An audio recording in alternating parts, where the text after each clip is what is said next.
Шырғалаң тағдыр 28, 29, 30 бөлімдері. Бүгінгі бөлімінде шындық тағы да ашылатын болады.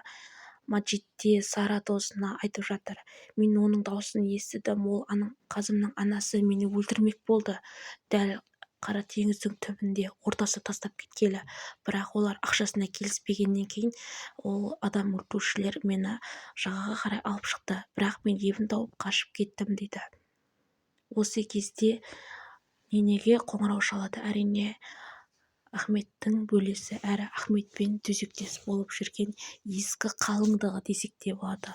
Ол Ахметтің оянғанын айтып жеткізді. Нене болса еш шаспады. Өйткені Ахмет өзін сатып бермейтініне сенімдеді. Ахмет есін жиды. Ал мұнда Сара Маджидте әлде сөйлесіп отыр. Ештеңеден қорықпайтын нене енесіне телефон шалды. Оны кездесуге шақырды.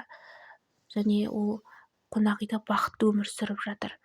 Ал мұнда Джихангер анасына, білем сенің істегеніңе, сенің адам өлтіру, ол қарындасымыздың қолынан келмейді, ол сенің ғана кінәң.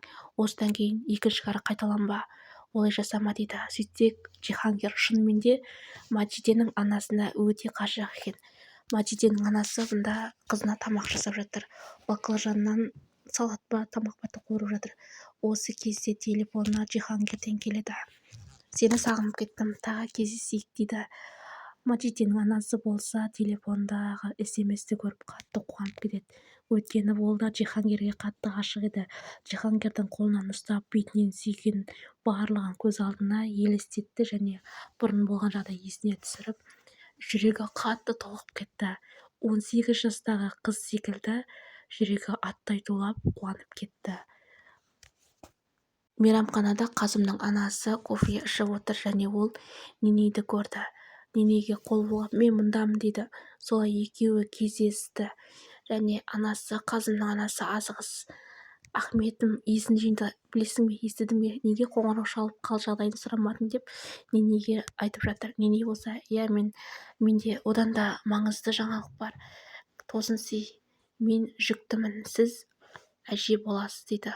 Өзі кезде Қазымның анасы қатты қуанып кетеді. Шынымен айтып тұрсың ба? Рахмет, шынымен сен жүктісің ғой.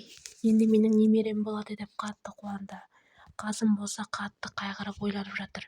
Өйткені Маджидеге сүйемін, күйемін, сен менің әйелім боласың деген, алайда ненеден баласы бар.